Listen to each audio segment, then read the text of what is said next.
أعوذ بالله من الشيطان الرجيم. بسم الله الرحمن الرحيم. ولقد آتينا داود منا فضلا يا جبال أوبي معه والطير وألنا له الحديد أن اعمل سابغات وقدر في السرد واعملوا صالحا إني بما تعملون بصير. صدق اللہ العظیم. سورہ سبا آیت نمبر 10 اور 11 آپ کے سامنے تلاوت کی. اس میں اللہ تعالیٰ حضرت داؤد علیہ السلام کا واقعہ بیان فرما رہا ہے. اس کے بعد حضرت سلیمان علیہ السلام کا واقعہ بیان فرما رہا ہے. یہ دونوں اللہ کے نبی تھے اور اللہ نے انہیں بادشاہ عطا فرمائی.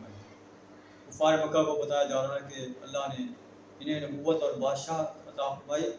اس کے باوجود اللہ کے سامنے جھکنے والے تھے, اللہ کا شکر ادا کرنے والے.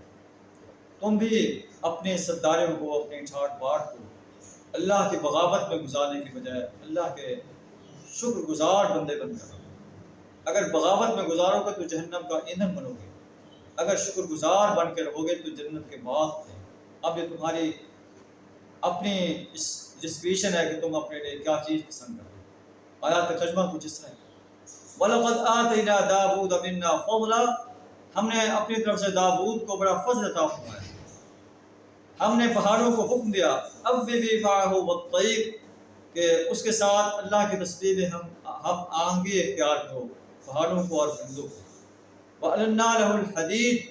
لوہے کو اس کے لیے نرم کر دیا اور جس کے لیے ہم نے اسے حکم دیا أَنِ اعْمَلْ سَابِغَاتٍ وَقَدِّرْ فِي السَّرْدِ کہ ان کے ساتھ زرہیں بناؤ, ان کے حلقے جو ہے ٹھیک ٹھاک بناؤ, اور وَاعْمَلُوا صَالِحًا عمل صالح کرو. اِنِّي بِمَا تَعْمَلُونَ بَصِيرٌ. میں تمہارے اعمال کو آبزرو کر رہا ہوں, دیکھ رہا ہوں.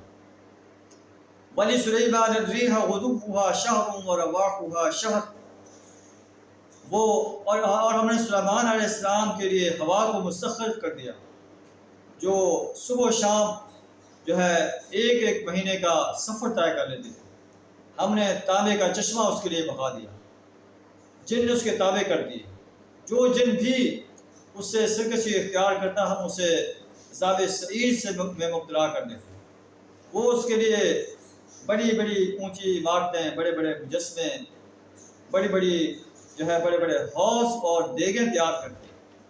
اور اللہ فرماتا ہے کہ یہ ایک منظر ہے حضرت سلیمان اور داؤد علیہ السلام کا کہ اتنی پاور ہونے کے باوجود بھی وہ اللہ کے فرمانبردار بندے تھے. انہیں بھی کہا جا رہا ہے اعملوا آل داؤد شکرا, اے آل داؤد اللہ کا شکر ادا کرو. وقلیل من عبادی الشکور. اور اللہ کا شکر ادا کرنے والے بندے بہت کم ہیں. جب ہم نے سلیمان علیہ السلام پر موت جو ہے طاری کر دی تو کسی جن کو موت کے بارے میں اطلاع نہ دی, اور ایک جو ہے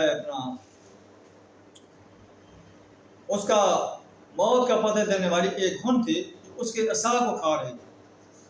اور فلما خر تبینت الجن, جب وہ گھن جو ہے اس کے عصا کو کھا گئی تو وہ گر پڑے, اور جن جو اس کے سامنے کام کر رہے تھے پھر انہیں پتہ چلا کہ حضرت سلیمان علیہ السلام کو فوت ہو گئے. انہیں کہا اللو کانوا یعلمون الغیب, اگر وہ غیب کا علم رکھتے ہوتے ما لبثوا فی العذاب المہین, ہم اس ذلت آمیز عذاب میں نہ مبتلا رہتے. ہم تو سلیمان علیہ السلام کو زندہ سمجھ کر اس کے آرڈر پر کام کرتے چلے آ رہے ہیں. معلوم کہ جن عالم الغیب نہیں ہیں, جن اللہ کے مخلوق ہیں. اللہ سے دعا کریں ہمیں اپنی نعمتوں کا شکر ادا کرنے کی توفیق عطا فرمائے, ناشکری کرنے سے اپنی پناہ عطا فرمائے. وآخر دعوانا الحمد للہ رب العالمین.